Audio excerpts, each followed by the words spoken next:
Doon po sa naging pahayag po ng Malacanang dito na agad nagkaroon ng pag-question dito kay Congressman Leviste po. Ano pong masasabi nyo rito? Kasi nanawagan si Pangulong Bongbong Marcos ng tulong mula sa mga Pilipino. O heto, nagbigay ng impormasyon. Manong Jay? Ang tawag dyan, natataranta. Kakataranta dahil sumasabog eh. So, ang tingin ko rito, they are trying to, anong pangalan to, downplay, no? Itong mga expose, hindi naman actually expose, kundi ang paglalahad ng mga official documents sa publiko ni kinatawan Leandro Leviste ng Batangas. So, dahil sumasabog ito sa mukha ng mga opisyal ng executive branch, more particularly the Department of Public Works and Highways, and titandaan natin, lahat itong mga allocables na ito and program funds ay nailalabas lamang sa iisang pirma. At yan ay pirma ng Pangulo ng Republika. It cannot be farm out, it cannot be paid, it cannot be withdrawn unless the President signs the papers, no? Approves the release of the funds under this particular program. Anong pangalan nito, Admar? Opo, kasi ang punto rin kasi ni... Ang ginagawa ng Malacanang ngayon dahil sa, oops, teka muna, baka sumabog na ito, no? Sa mukha ng palasyo, pilit ilang dina-downplay kung hindi man pinapatay. Opo. So, nasaan na ngayon dito yung transparency na bukang bibig po nila? Ano lang yun, panabi lang yun. Parang si ano lang yan parang si former Speaker Martin Romualdez. Pag sinasabi ni Romualdez noon, abay, malinis ako. Di ba? Ano yun ang palagi sinasabi ni,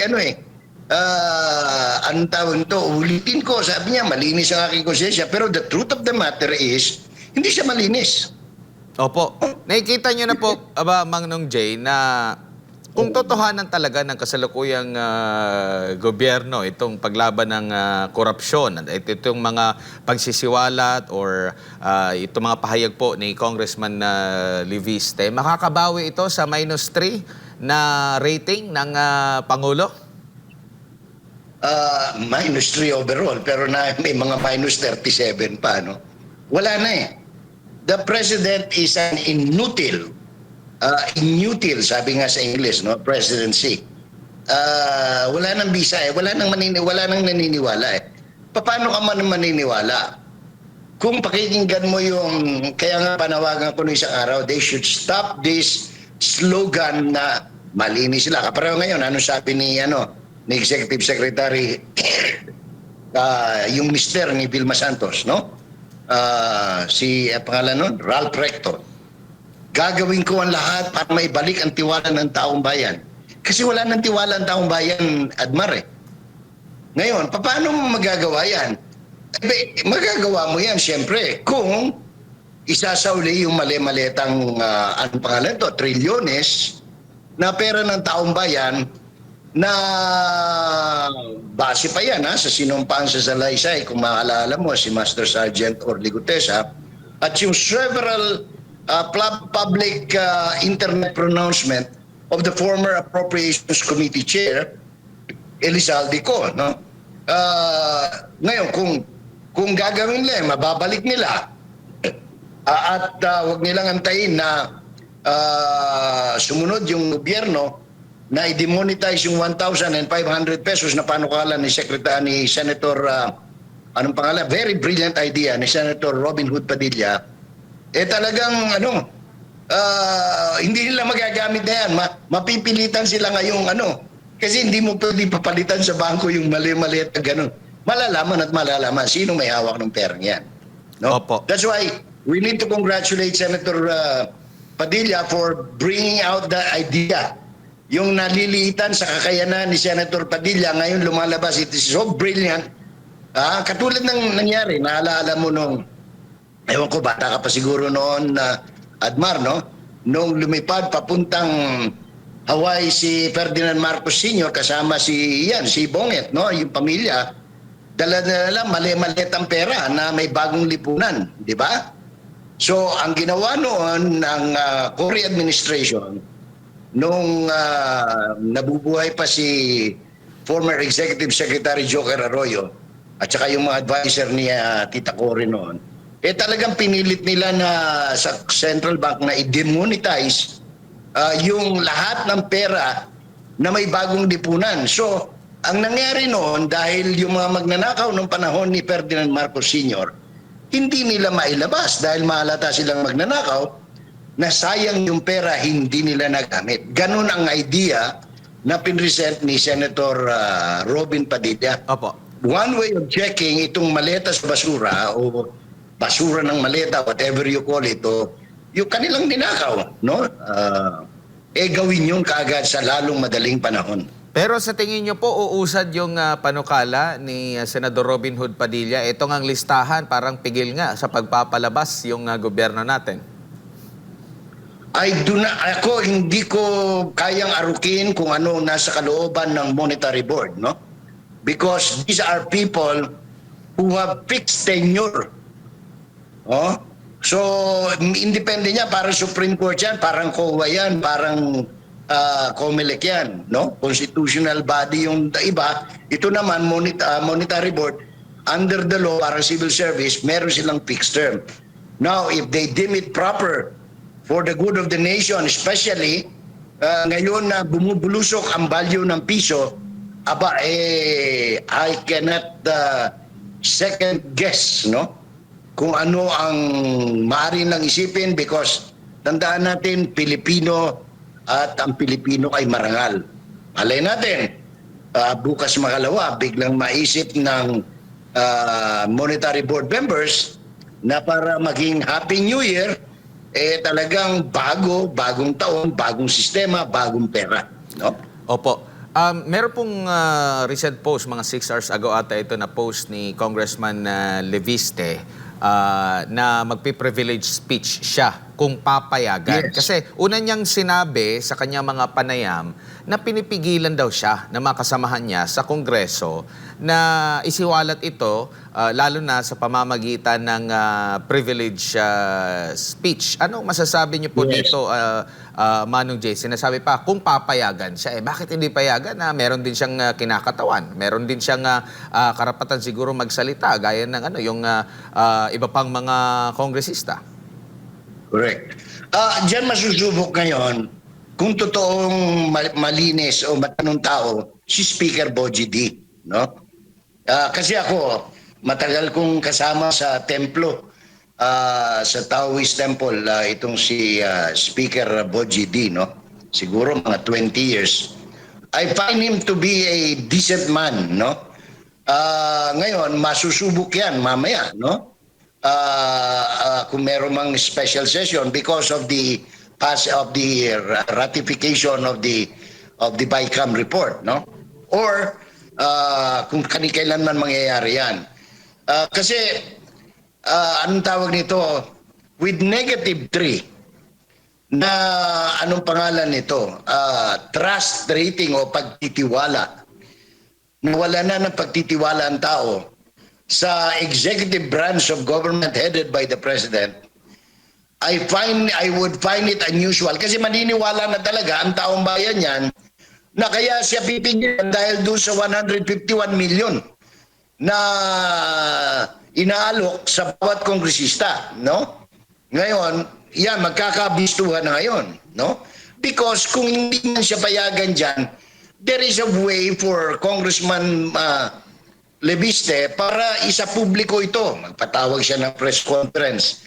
Lahat ng anong pangalan nito, vloggers at saka yung mga independent media, no, mainstream media, dumalo at i-air ito, daig pa yung nag-privilege speech sa Kongreso. Kaya walang choice ang Kongreso but to allow him. Because if they do not allow him to speak as a solon, no, bilang mambabatas, then mas malaking perwisyo kapag ka nagpatawag ng isang malawakang press conference and about 100 vloggers will be there. Sa panahon ngayon, ang tao mas nakatutok sa mga vloggers kaysa sa mainstream media, Admar. Opo. Dito tayo sa allocables or bilang pagiging proponent. Bakit po kaya hindi sila proud, Manong Jay? Hindi naman po, sabi naman po ni Congressman Levis, hindi naman ibig sabihin na ikaw ay naging proponent dyan. Meron na agad na tiwali. Ikaw lang ang parang nag-request ng ganyang pondo. Maliban na lang talaga kung nakinabang ka. No, bakit hindi kaya sila proud na marami silang mga proyekto na ma-implement sa kanila pong distrito? Kagaya po ng pagiging proud nila pag nagbalandra po sila ng mga tarpaulins nila na through the efforts of Kong, ganito, ganyan, Manong Jay. Kasi, hindi malinis ang konsensya, Admar. Kasi kung, halimbawa, katulad ni Risa Ontiveros, no? Yung senador na mahilig maglabas ng mga peking witness, no? Dinideny pa niya, meron siya. Wala namang masama kasi trabaho talaga ng mambabata dyan. Pagka yung sinusuri yung budget at merong gamit, ikaw ay kinatawan ng mamamayan, no? Maraming lumalapit sa iyo, maraming nahiling ng tulong. Siyempre, gagawan mo ng paraan yan sa legal na paraan by making sure na, Senado, Cabinet Secretary at kay mga Sub-Secretary, Assistant, USEC, tingnan nyo nga kung saan po pwede itong ilagay nyo, i-program ninyo nang sa ganun ay magkaroon ng tulay doon sa munisipyong ganito. Walang masama roon. Nagiging masama siya sapagkat yung nagkaroon ng, anong tawag niyan, sistema, ang mga politiko, na pagka silang sponsor, sinasabihan ni PWH, make sure, nandyan yung project na yan, dinadagdagan nila ng make sure contractor ko ang gagawa niyan. Kaya nagkakaroon ng problema, Admar. Kaya nababagabag yung konsensya nila. Pero kung totoo lang, na talagang pagtulong lang ang gagawin, walang masama. Diyan sa, anong pangalan nito, identifying priority projects for their localities, no? In the case of the congressman, their district; in the case of the senator, for their national constituency. It only becomes bad because they make it bad by receiving, anong tawag nito? Their LSMPI. Alam mo ba kung ano yung LSMPI? Ano yan, Manong Jay? Admar? Ha? Ano yun? Alam mo kung ano yung... Yan ang talagang... yan ang kasabihan dyan sa DPWH. LSMPI ng mambabatas o ng Cabinet Secretary. Lagay sa mga putang ina. Yan ang definition. Manong Jay, naka-live tayo. Manong Jay, dito na lang bilang panghuli. Sa pinag-uusapan po 2024-2025 budget, maanumalya, no? Ang daming kontrobersya, issue ng korupsyon. Pero sa gitna nito, marami pa rin po ang sinusubukan maghugas ng kanilang mga kamay. Ala Poncio Pilato po na di sila involved, na dumaan sa tamang pagsusuri sa bawat budget, o kumbaga wala na silang pananagutan dito kasi taga-ano lang naman kami yung sa implementation naman dyan. Pero sa tingin mo, maniniwala pa ba ang taong bayan kung same pa rin, gagamitin pa rin nila ang ganitong klase ng pagrarason o palusot dito naman sa 2026 budget na inaprobahan nila? Kumbaga parang alam na nila, na alam ng taong bayan na marami ng mga anomalyang nangyayari sa previous na mga budget, tapos aaprobahan nila, tapos malalaman na naman na meron na namang issue po ng korupsyon. Maniniwala pa ba ang tambayan sa tingin nyo po dito sa kanilang maaring ulitin ng mga palusot? Alam mo, Sutal, nabanggit mo yung 2024-2025 national budget. Ako alam ko, 4 lang ang walang allocable doon. No?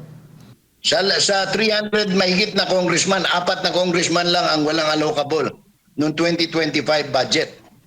Si Pulong Duterte, yung congressman na Ungab ng District 3, Sino pa ba yung dalawa? Teka muna, medyo mahina na yata aking memory. Basta apat lang. Si Congressman Pantaleon, former Speaker Pantaleon Alvarez ng Davao del Norte, at isa pa, no? Ng Zamboanga, kung di ako nagkakamali, taga Zamboanga, yung walang allocable doon sa 2025. Ngayon, whether they will repeat that, ngayon nga mabuti, lumalabas yung mga kwento ahead of time eh. Kasi kaya nabisto yan, sapagkat mismo si Congressman Libiste ang nagsabi, kumbaga, isisiper lang niya yung kanyang bibig, meron siya lang, merong ino-offer sa kanya 151 million. Hindi yan, ewan ko kung paano lang ginagawa yan, but they have been doing that, no?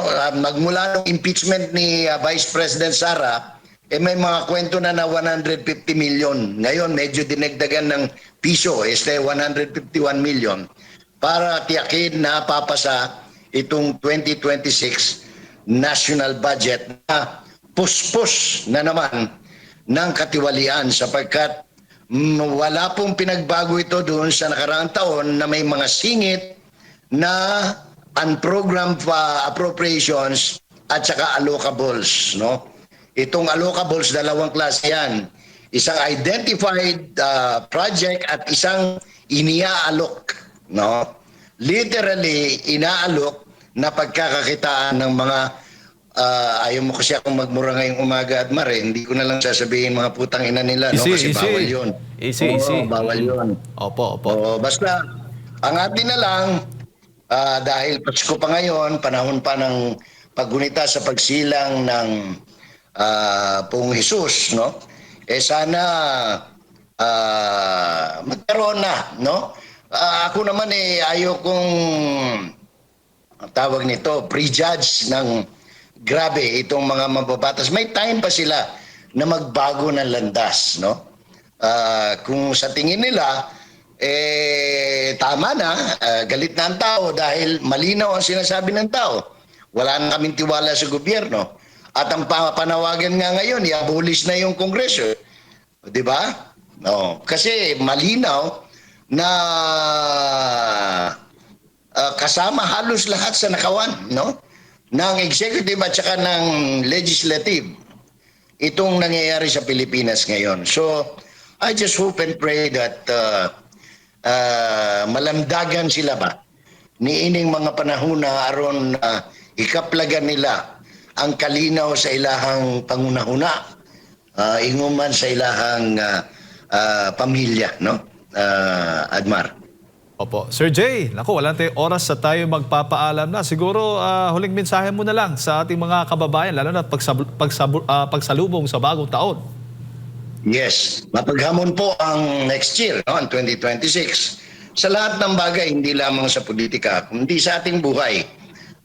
Pagyamanin po natin ang ating sarili at higit sa lahat, huwag po nating pababayaang manalig sa kakayanan ng Panginoon na tayo ay kanyang matutulungan kung ipagkakaloob natin sa kanya ang buong katapatan ng pagmamahal.